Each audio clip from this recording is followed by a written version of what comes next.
Hello audience, আসসালামু আলাইকুম। আজকে এই ভিডিওর মাধ্যমে আপনাদেরকে দেখাবো কিভাবে হাই কমোডের ফ্রেম লাগাবেন। তাহলে চলেন ভিডিওটা শুরু করা যাক।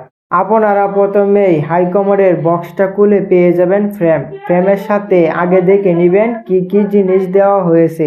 জিনিসটি দেখা হয়ে গেলে কমোডের ফ্রেমে থাকা ক্যাটালগটি দেখে নেবেন। ক্যাটালগে যেভাবে লাগানোর কথা আছে ঠিক এইভাবেই লাগাবেন, তাহলে সুন্দর মতনে হাই কমোডের ফ্রেমটি লাগাতে পারবেন। তো ভাইজানেরা, কমোডের ফ্রেমের পাগুলো কতখানি নাম্বার রাখবেন অনেকেরই জানা নাই। এই পাগুলো 19 ইঞ্চি কিংবা 19.5 ইঞ্চি লম্বা রাখবেন, তাহলেই ফ্রেমটি সুন্দর মতনে বসবে। ফ্রেমের পাগুলো লাগানো শেষ হইলে যেই নাটগুলোর উপরে কমোডটি বসবে সেই নাটগুলো লাগিয়ে নেবেন। এই নাটগুলো লম্বা 3 ইঞ্চি দিবেন, তাহলে হবে। বেশি দিলে কমোড একটু দূরে থাকবে, এতে দেখতে খারাপ দেখা যাইতে পারে। আমরা যেভাবে দিছি আপনারা এভাবে দেন, তাহলে সুন্দর মতনে কমোডটা বসবে। নাটগুলা লাগানো শেষ হইলে উপরের নাট এবং ক্যালামটি লাগিয়ে নেবেন। নাটগুলা লাগানোর আগে দেখে নেবেন নাটের সাথে কিন্তু রয়্যাল বুট আছে, এগুলো কিন্তু লাগাতে হবে। ভাইজানেরা, ক্যালামগুলো যদি লাগানো শেষ হয় তারপরে নাটগুলা সুন্দর মতনে টাইট দিয়ে নেবেন, না হলে হাই কমোডের ফ্রেমটি লাগানোর পরে লড়তে পারে।